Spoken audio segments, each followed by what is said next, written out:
Welcome to the Unicorn Bakery. My name is Fabian, and today Ryan Breslow joins me on the show. He's the founder of the fast checkout and payment unicorn Bolt, founder of Eco, and now building Love.com. And we'll get a lot of perspectives on different topics on Silicon Valley, DAOs, and also culture, and a lot more topics. So I'm very happy to dive into this episode. Ryan, welcome on the show. Fabian, it's a pleasure to be here. Let's start with a topic that got a lot of attention earlier this year. We're recording end of 2022, I'd say. You were like very public about your thoughts on the Silicon Valley mafia, I'd call them right now. So, what would you say is the role of Silicon Valley and the people there compared to the rest of the ecosystem, and how did this play out for you as a founder not living there? Yeah. Well, I I'm also a bit of a lucky founder in that I was lucky to get into Stanford and kind of get, some advantages of Silicon Valley through that. I say a lot of founders are even more disadvantaged than I am not being from Stanford. So one, I kind of want to point out that I do come from a bit of a privileged place. Um, but I would say there's certain institutions in Silicon Valley, like a Y Combinator, where if you don't get in to the club, you just kind of don't have access to certain investors. If you're starting a company that competes with kind of other companies that are already have a lot of investors locked up on their cap table, it makes it more challenging. So there are these moats in Silicon Valley that, depending on what you're building or who you choose as your investors or accelerators, you you might get helped more than others. So I would say for us, we actually weren't able to raise from a lot of investors where we were kind of seen a bit as competitors with some of the larger companies that I pointed out. And so we had to get scrappy and raise from a lot of up and coming investors who now have built great firms, but actually where we took early bets on them and they took early bets on us. And so I would say there's no hard feelings at any of the players involved. I think this is just helpful to understand that there are these dynamics that exist. Would you say it's because, to be honest, for a lot of founders, it will be the case that they will not have the chance to choose from the top notch investors out there? Would you say it's been a headache, or let's say something that held you back not raising from these top tier firms, or was it also, or had like some good sides where like, oh, I didn't expect it, but it was way better than we thought? Well, I would say a pessimist could say it held me back.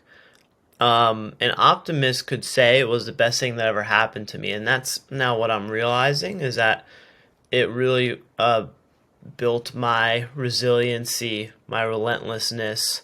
I think if I had had success with big flashy names up front, that could have actually either got into my head or um, uh, I think um, made me less resilient overall. And so, and some of these partners that have come on board have been some of the best partners that I could ask for. So, I think rejection at the end of the day is ultimately a blessing, and I consider my journey to be one big old blessing.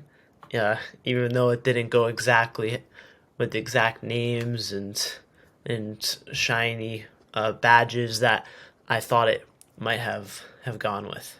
Yeah, if we look at Bolt now, it seems like it you definitely came to a very successful company, which shows that it's not always necessary to be in Silicon Valley to build something very successful, which is also, I think, a good message for everyone in the world not living in the valley. Yeah, absolutely. I mean, it's even now more than ever. It's not necessary. The talent is more distributed, the capital is more distributed, the know-how, right? There's uh, so many great playbooks. I've written 75 of them myself on how to build. So, yeah, I'd say we're in a special point in history where you can build from anywhere in the world with far lower barriers than at any other time in history. What would you say are the skill sets and also maybe the mindset you have to adopt as a founder if you're like building from a place where you're like not 1,000% rooted in the best ecosystem of your country or of the world? Well, I'd say, I mean, there is some value to ecosystem. So, you probably want to be somewhere with some ecosystem, especially for your first company.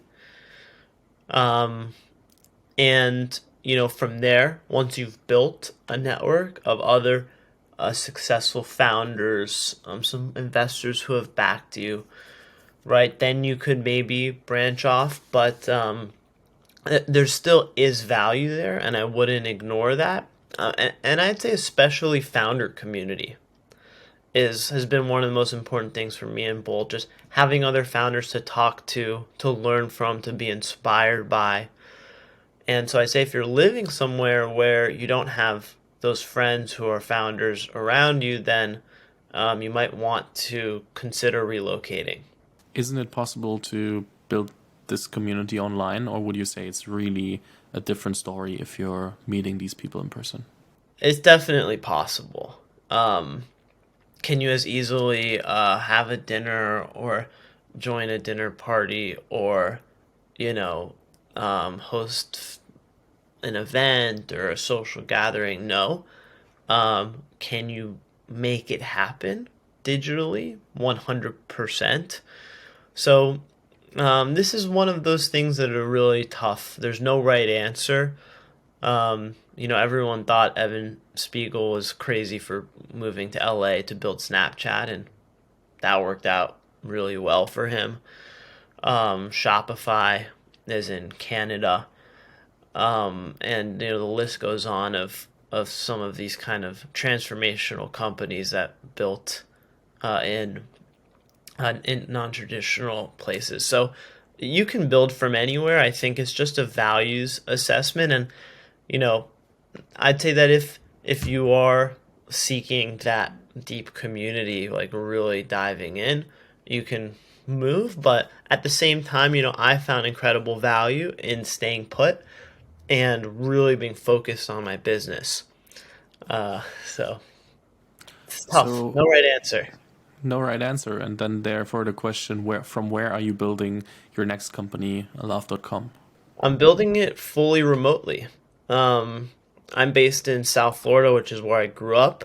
So I'm there to be closer to my family, some of which are getting older. That's important to me. And I also kind of just feel at home and I love living there. Um, at the same, uh, and with love, we're we're all remote right now. That may change down the line, but it's working quite well. You're very obsessed with culture, and you're very outspoken that it's one of the most important things at Bolt and also in every company that you're focusing on. Are you convinced that you can build such a great culture also remotely from the first steps onward? Yeah, culture is easiest to change early on. And so that's why I'm such a vocal proponent of getting serious about your company culture. The larger your company gets, think of it like a ship. If you're a small, tiny canoe, it's easy to turn to the left or turn to the right. If you're a big cruise liner, turning takes a long time and a lot of effort. And so you want to institutionalize culture early. That's why we published conscious.org, which has a multitude of playbooks on how you can institutionalize your culture early, everything from diversity, equity, and inclusion to creating a writing culture, to how to do performance feedback is all on there. And you might even want to consider pledging your company as a conscious culture company.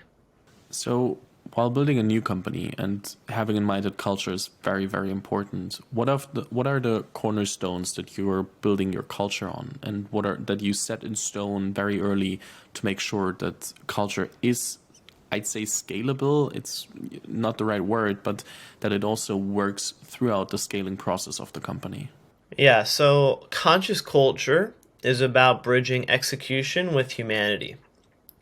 And so I think a company, if you're just good at executing, but you don't have humanity, you're not going to retain people. And if you just have humanity, but you aren't good at executing, great people are going to leave because they want to build something meaningful in the world, and that requires execution. And so when I build a culture, it's all about that. And so I drive really high performance. So one of the things I repeat to my team is that impact is what really matters. So I don't care how your work looks. I call it work theater. I don't care how long you're working, how little you're working, how much you've written about a topic, how great your presentation is. I want to know how you're moving the needle for the business and helping us achieve our North Star objective. I want everyone in the company to be able to articulate how they're meaningfully moving the needle. So building an impact driven culture is very important. And then also, we work hard, but we don't value burnout. And so if someone is doing things in 50 hours that they could be doing in 5 or 10 hours, and they're over complexifying and they're burning themselves out, we don't praise that, right? We praise effectiveness and efficiency. This is a multiple hour long conversation, but those are some tidbits of the things that I talk about within our company. We should have this conversation sometime else in a few hours long. But talking about impact as the key objective, how are you measuring impact, and what frameworks do you use to make it also tangible? Because it's so hard to understand what's impact, what isn't, and very hard to adopt if you don't know what to look for. Yeah, so that's why it's important to have a North Star inside your company. So with Amazon, it's a consumer. With Bolt, it's the growth of our shopper network. And many other examples. And so you have to decide what's your North Star that you're going to prioritize over anything else. And then you waterfall that to every team, right? What are they doing in order to achieve that? Most businesses, there are two things that matter. It's getting people to use the product, right? Which could be sales or marketing. And then there's delivering on the product, which is engineering, product, and implementations team, and integrations team if you're in B2B. And so usually those are the two things that matter. And it's interesting that people oftentimes get confused. And I've run into this mistake myself where we forget to bring things back to those two objectives. Where, a sales team or a marketing team might be talking about all of these things that they're doing, but all that matters is that they're delivering results, right? And if you let people talk about all these things that they're doing for too long and you stop valuing results, then you'll have people in your company that are very good at politics, but ultimately aren't held accountable to results. And so you always want to, you never should forget about results, even when your team is really smart, really creative. Their work has to directly translate into impact into the business for them to be rated high, for them to be a good teammate. I think that's so important to understand for so many people, but because a lot of people are just especially in the last years, throwing money and people at problems without being able to have a highly efficient process that they really track. I think that was a huge issue, and we will see the implications of that during the next months if companies won't get growth rounds and further funding rounds, etc. But also, I think it's so hard to find the sweet spot between giving them time to deliver results versus measuring them immediately on results, especially in sales, if you're like having long sales cycles. And sometimes it's hard to know, are we already over the point where it's too long, or are we still figuring out to deliver results? How do you balance results versus also the improvement to get to these results? Yeah, and this is the intangible quality of leadership, right? And for new founders out there watching this, this is something that you develop over time. It's not something that comes to you day one. And so you may miss the mark. You may be too aggressive. You may be too soft. And that's okay, right? You're going to eventually find that middle way. And so, but I will kind of share, I will share some general thoughts. One, the biggest fallacy that every entrepreneur runs into, from the new ones to the most experienced ones, is that more people leads to more progress. And it's not the case at all. And so, we see, I have so many founder friends who are running unicorns, decacorns, who've all done, layoffs. And I talk to them, and none of them believe their company is going any slower after significant layoffs, right? So now that shows that all those people were unnecessary bloat in the organization. And then, the other piece of advice I have for an up-and-coming founder is don't be afraid to set a high standard.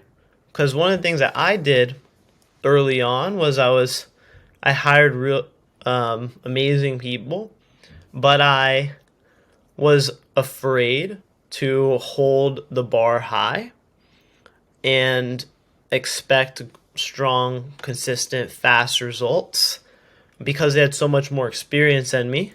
I was like, oh, I'm going to be a good founder and kind of let them run with it. But that ended up, they ended up not prioritizing speed and scrappiness as much as we needed, right? And so don't be afraid as a young founder to hold a really high standard for performance. You kind of have to lean a little bit more on aggressive than kind. You always want to be aggressive and kind at the same time. But a startup's a hard thing to build. And so over-indexing on a speed and aggressiveness a bit is where I would overshoot. I want to refer to a tweet that I saw earlier, I think today, but it's a few days old, from like Vijay Panda. He said, a company with N employees, you will find every time that the square root of the number of employees is doing most of the work, meaning the square root is doing like 50% of the work. Let's say it's very hard to focus fully on that and say that's exactly how it is, but we already and I will link the tweet because I don't want to go through it fully, but we will, and he referred to the Twitter example at the moment and what's happening there, and that they will not lose that much productivity here, and while Elon Musk is doing and leaving a lot of people, but he's referring to the productivity done by a small percentage of the people. I think that's a very hard statement to hold valid, but easily possible to see a lot of people going like 10, 20, 30% and still having the same productivity. And but it's hard to understand if you're like hiring these people because you're focusing on what needs to be done. Okay, I need a person for that. And then afterwards you're like, oh, this person is not there anymore and it's still working. How does it work? So that's a very huge paradox, I think, for a lot of founders. Yeah, and the problem is, you raise money and you're like, oh, I want a ton of people, my company, right? That makes us legit. And it feels good. You're hiring all these experienced people and now you have a little army behind you. But that is the example of the antithesis of impact thinking, because that doesn't actually matter, right? Product market fit, users, customers, those are the things that matter, and those are the only things that you should take pride in. And you should take pride in achieving those things with as few people as possible. Now, of course, take pride in your team and the caliber of people you're recruiting. Absolutely, it's super important. That can't be disregarded. But make sure that your priority ranking of what you're taking the most pride in is the thing that actually matters, which is the growth of your company. Absolutely. And I feel a lot of people are like just focusing on, oh, I raised a lot of money. Now have a lot of people. And yeah, results are not that amazing, but somehow it will work. And it did the last year. So from what should they have learned it? But it will not work in the next years to get the next funding round if you're not performing on a high level. So this will be hard times for a lot of founders, and it will be very hard to change style if you already are running on that premise, I think. What I think is very interesting about you, you are a founder, a very successful one, and you're now also, I'd say, partly a content creator, and not even partly. You're doing it day by day.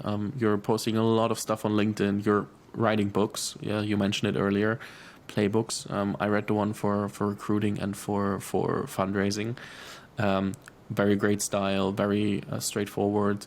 You're sharing a lot of stuff on Twitter. You grew to, I'd say, around 200,000 followers there in a short amount of time.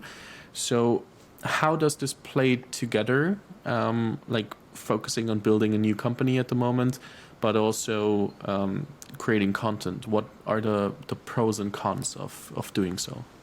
Yeah, it's a tough trade-off because you see some of the best content producers and podcasters like Alex Friedman, tweeted the other week. He's like, I like feel the calling to go to building and engineering, right? And so kind of the best content creators, podcasters, at some point in their life, they feel like they need to go build more.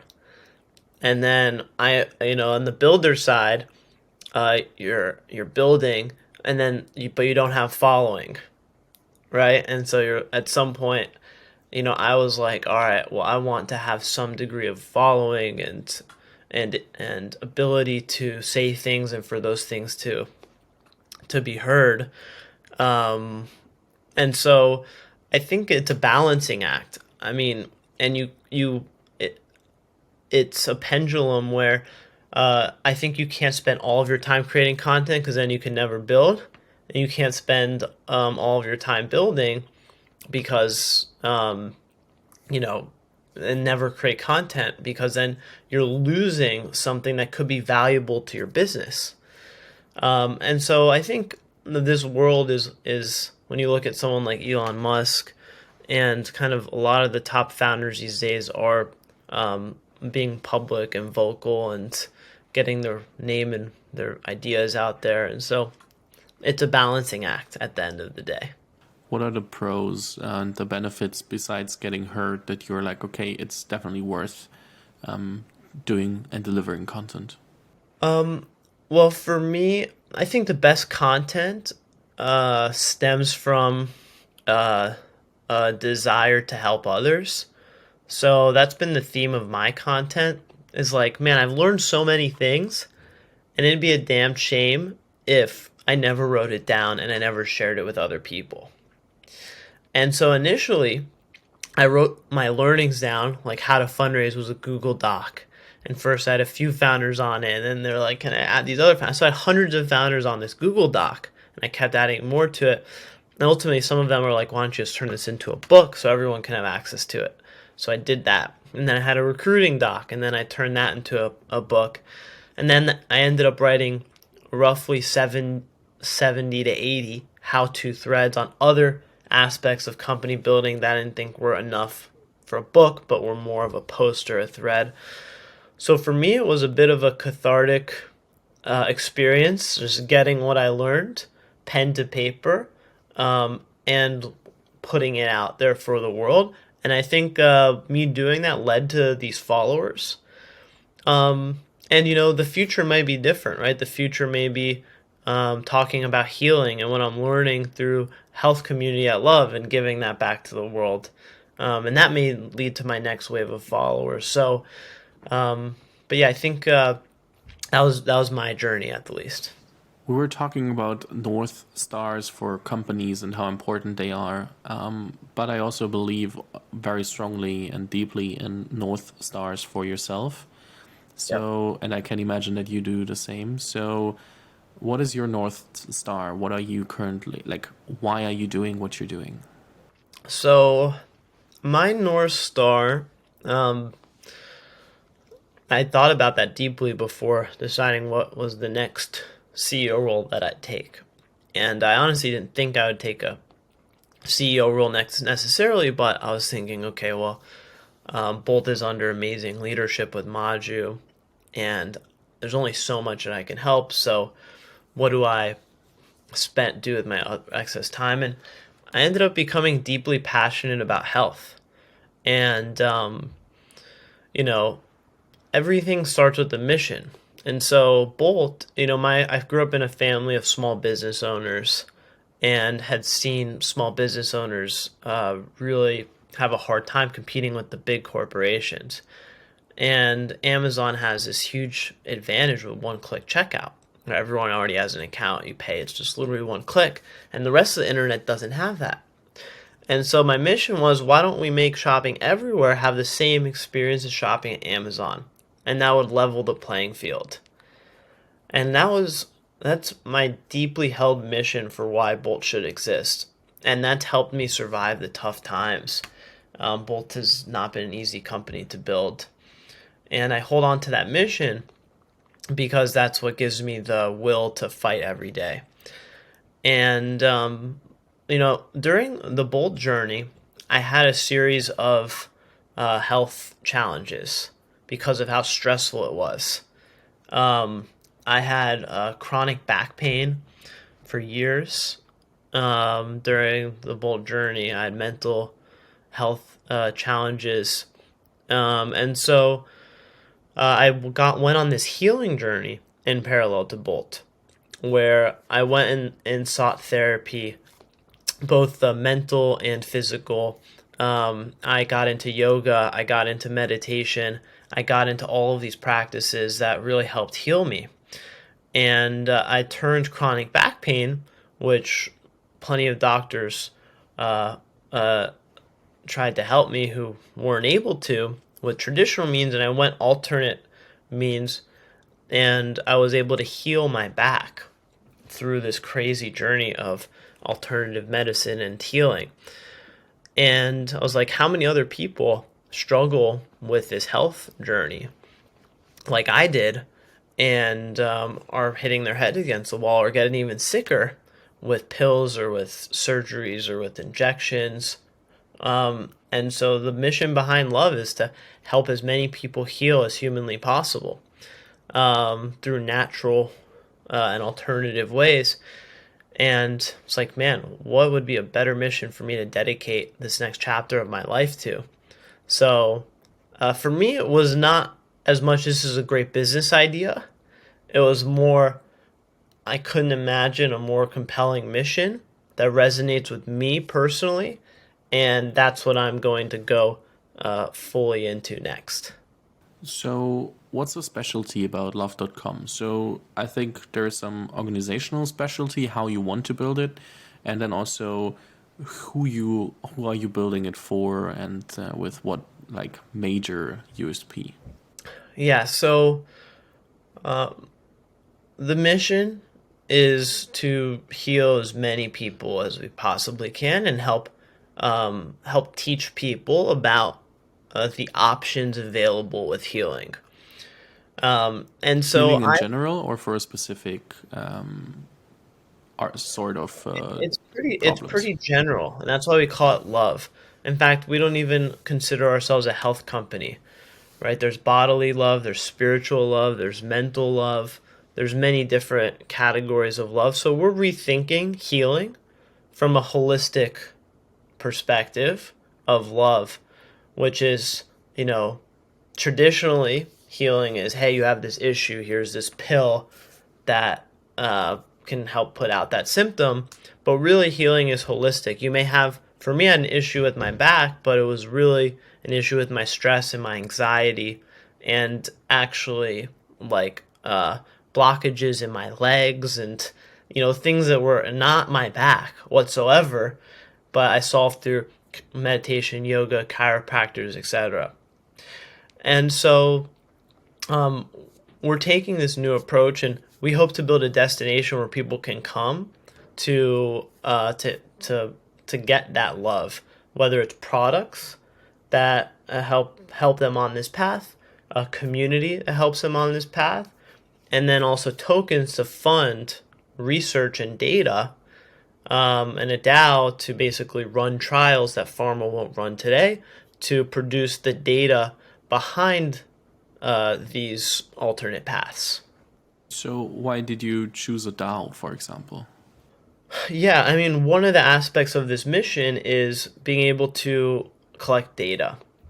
Because today, there are all these great communities of people who believe breath work has healed them, or meditation has healed them, or some plants have healed them, or turmeric helps them with this, or whatever it is. But the issue is there isn't statistically significant data because no one has run the trials.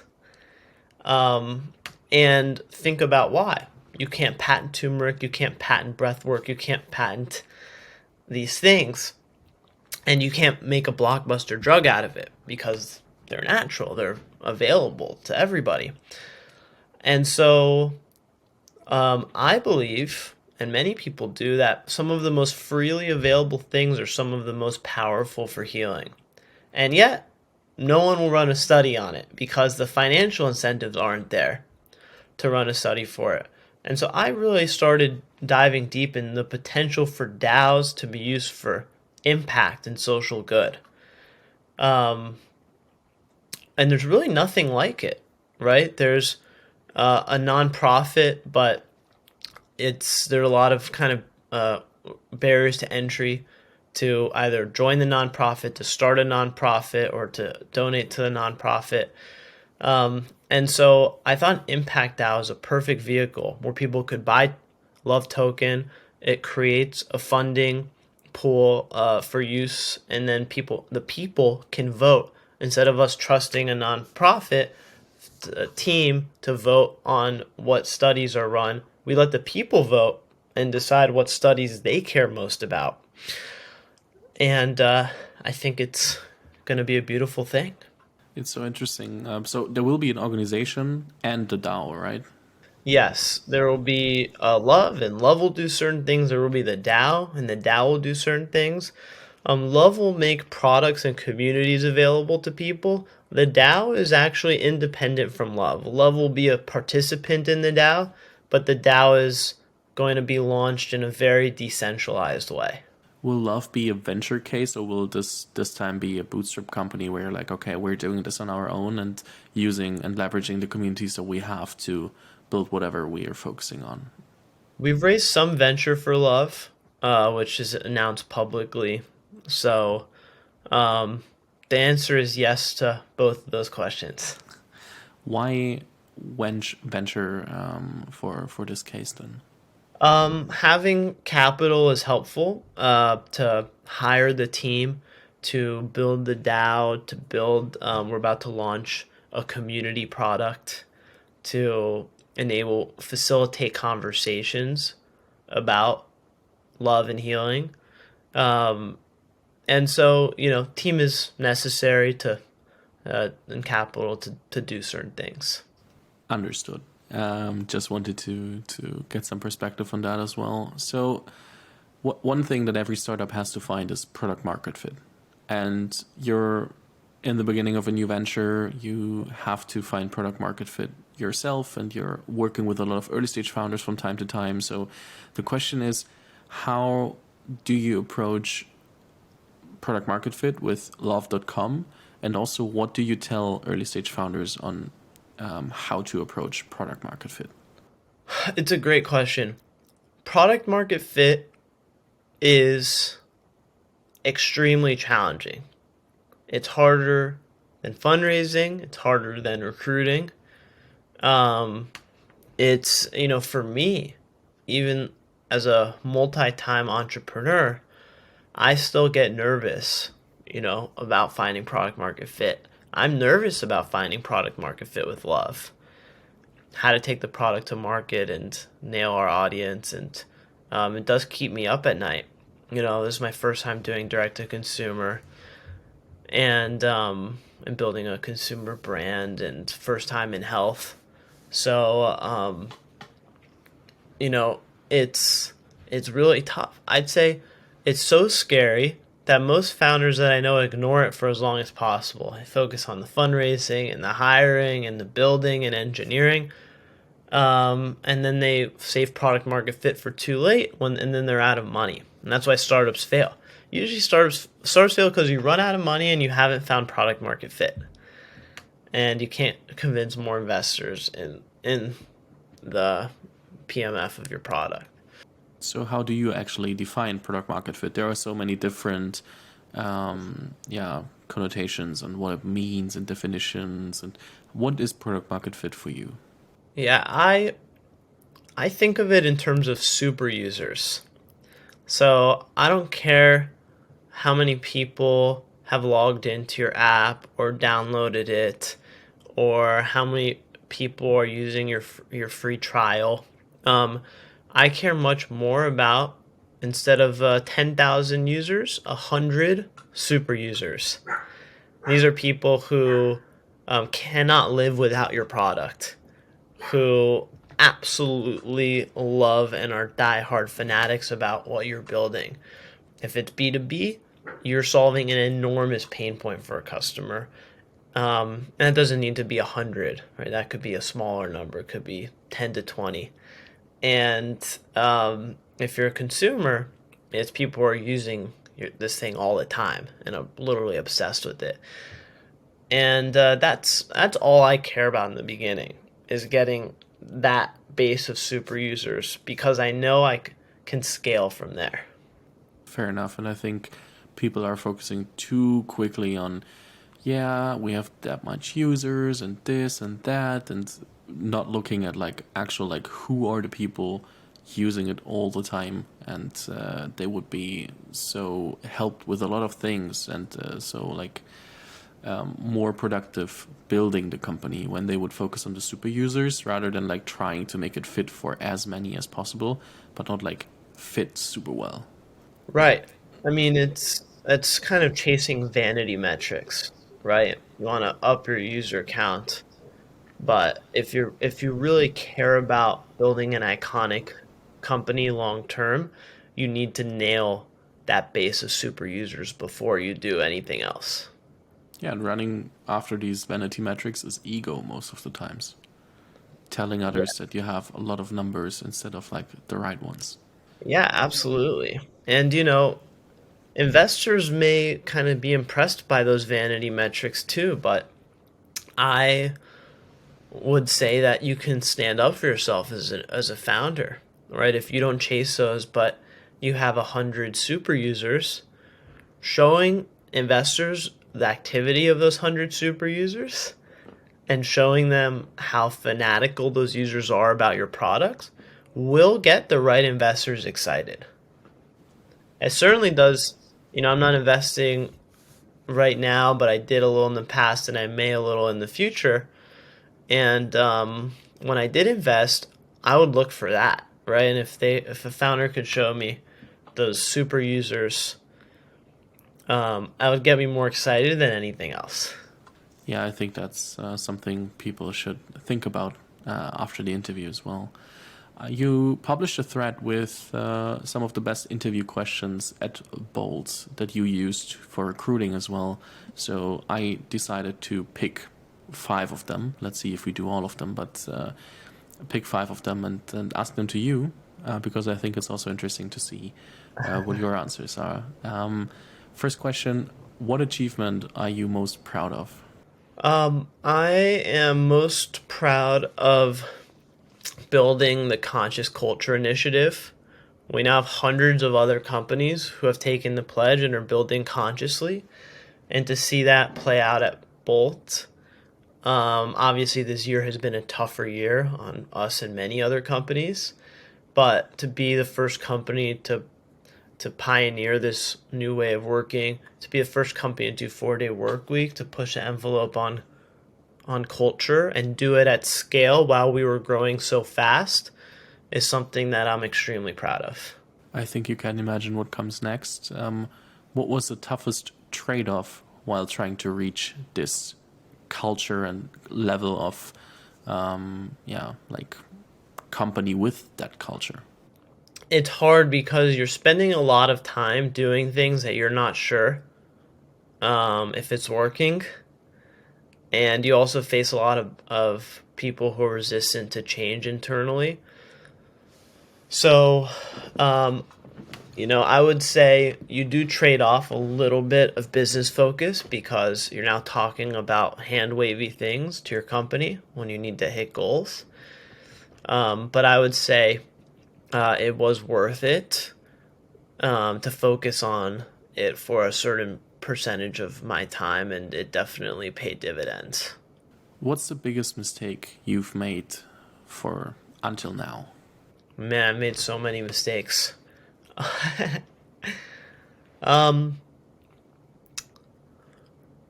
I would say that, at Bolt, I focused on merchant count way too much in the early days, where I would go after small merchants to say, hey, we have 50, 100, 150, when we really actually needed to build an enterprise business early on and go after smaller merchant count but higher volumes and more sophisticated customers to build enough of a robust platform to then go after long tail later. But the unit economics didn't work, where the small merchants, it was super high overhead, just as much overhead to support, integrate, sell to, maintain $1 million merchant as a $100 million merchant. Maybe not exactly as much, but like it wasn't far off. And so it was much more scalable to go after the 100 million than the million. And but that was a whole different motion. It was enterprise selling, and which is really hard. So I think I didn't make that transition soon enough to building an enterprise sales machine. And that's something that I should have started probably a couple years earlier than we did. Cool. Thanks for sharing. What's one thing people commonly misunderstand about you? Um,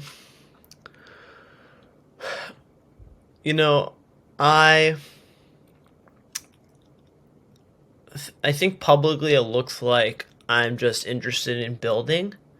But the source of my motivation is actually the mission behind each company. So I care deeply about empowering independent businesses with Bolt. I care deeply about democratizing money with Eco. I care deeply about changing the narrative around love and healing.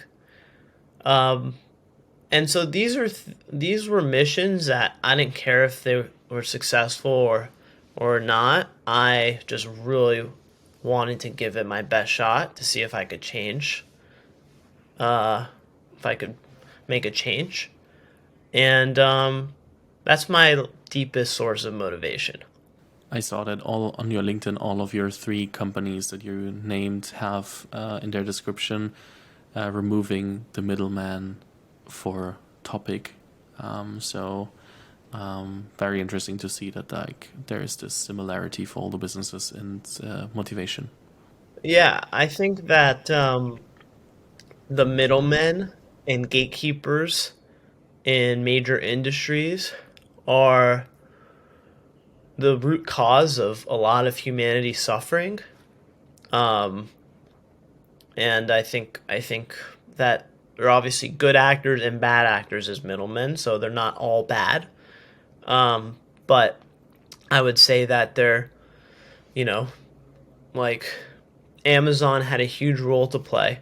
But if the whole world becomes Amazon, and we lose small business and independent brand builders and independent product innovators, then we're I think that's a bleak version of the world that we're going to find ourselves in.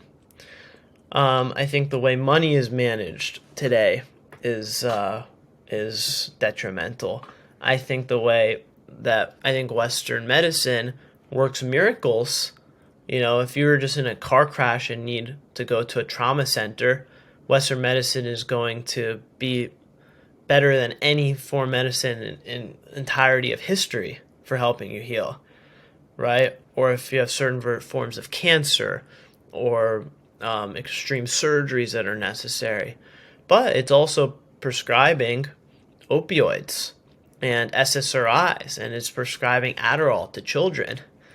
And it's, in my opinion, also doing very harmful things because it's bringing guns to a knife fight. And so yeah, these are, as you can hopefully see, things I'm very, very passionate about. Yeah, absolutely. Last question from your question set. What's your greatest strength at work, and what's your greatest area for improvement? My greatest strength is that I'm an optimist. I believe that these things that I'm doing are possible, and I believe in the missions of the company, and no matter how hard or challenging, I stay optimistic. I think my greatest area for improvement is being over optimistic, where sometimes I'm not grounded in reality when there are issues and whatnot. And so that's something I've been working on recently, is making sure that my optimism is bridged with real addressing of issues, real concrete plans of what we need to do next. And so while I get excited, I need to take a deep breath and refocus on, okay, what next? I love that. Last question that These I are have. good Sorry? interview questions, huh? Yeah, these are. I think there are a few more that you put in the Twitter thread, so I'll link to them anyway. But I love them, so that's why I had to ask them to you as well. So can only recommend. Last question for my interview will be: you've met a lot of people throughout the years, a lot of founders, entrepreneurs, and different people out there. Who were the 2, 3 people that struck you the most from a personal level? Not only from paper success and what they did, but also in the conversations where you were like, holy crap, how crazy is this person? There are a few founders and operators that have really changed my mind on things. One is Andy Bromberg, who's my co-founder and the CEO at Eco, and is one of the deepest thinkers that I've ever met in my life. And so we used to have daily calls at some point. Now it's it's weekly, but we've had regular calls to talk about all the things that have gone on in our lives, and we process them together, and is somebody that I have more intellectual respect for than almost anybody. The second is Enrique, who's co-founder and CEO at Brex, who is also one of the most brilliant thinkers, and has actually really pioneered this fintech revolution.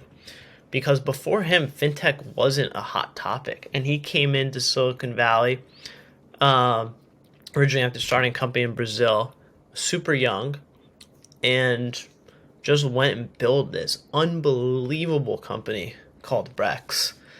And it was a simple idea, but he executed it so well and so courageously.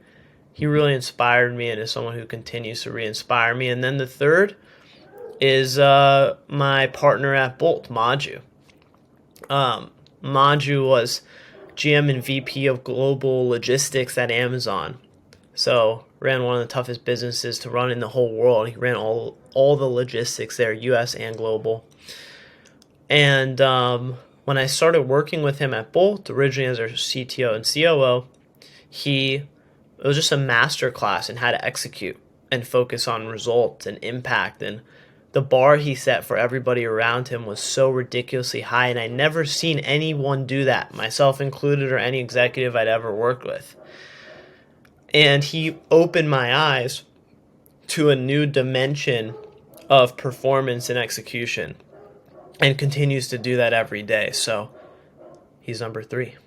That's amazing. I love that. Also to see how people impacted your life and what they were focusing on, and how it helped you understand a bit better what you want to focus on, and also the personal exchange.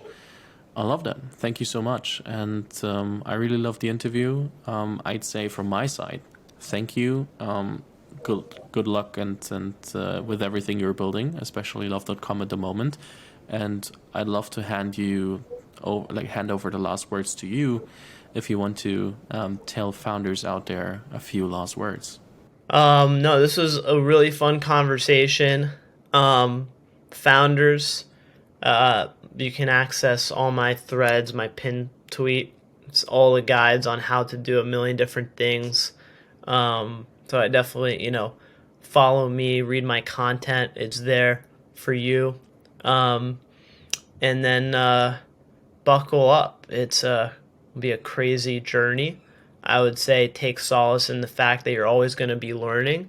You should be in it for the learnings, not the money or the success.